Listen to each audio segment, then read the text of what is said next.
Most ordinary people have never heard of the Office of the Superintendent of Financial Institutions.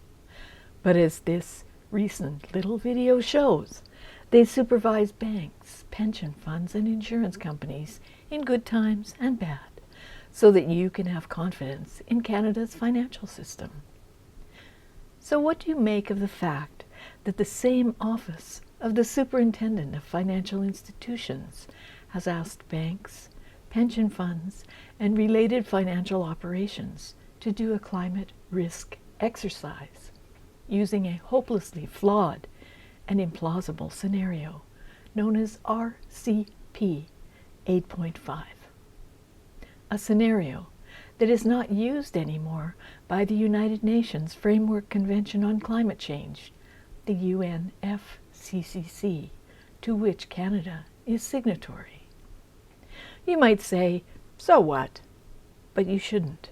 You see, climate risk scenario evaluations will affect every form of investment and industry in Canada. The implausible scenario they are using, RCP 8.5, as the business as usual case, is far from business as usual.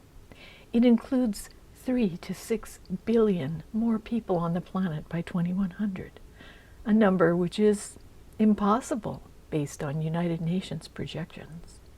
The implausible scenario they are using as the business as usual case entails burning more coal reserves than are deemed to exist on Earth.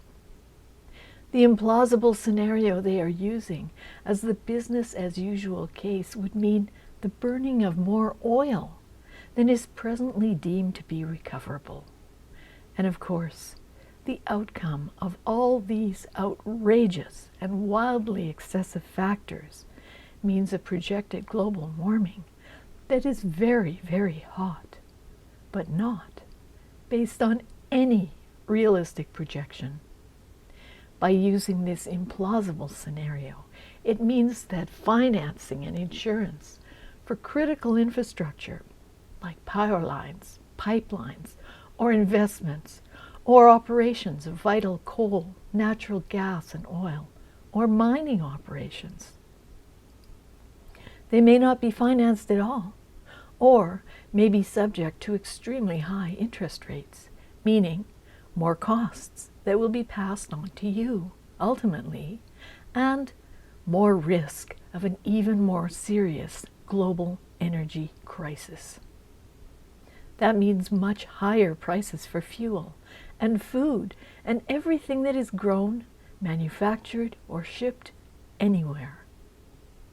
Price inequality, heat or eat poverty, and degrowth, disinvestment doesn't support any of the things the Office of the Superintendent of Financial Institutions says in its little video. We've written the Office of the Superintendent of Financial Institutions and the Bank of Canada about this problem with the RCP 8.5 scenario many times in the past couple of years. And we've provided independent and credible third-party sources who show why using RCP 8.5 distorts the view of our climate future and must not be used for policy making.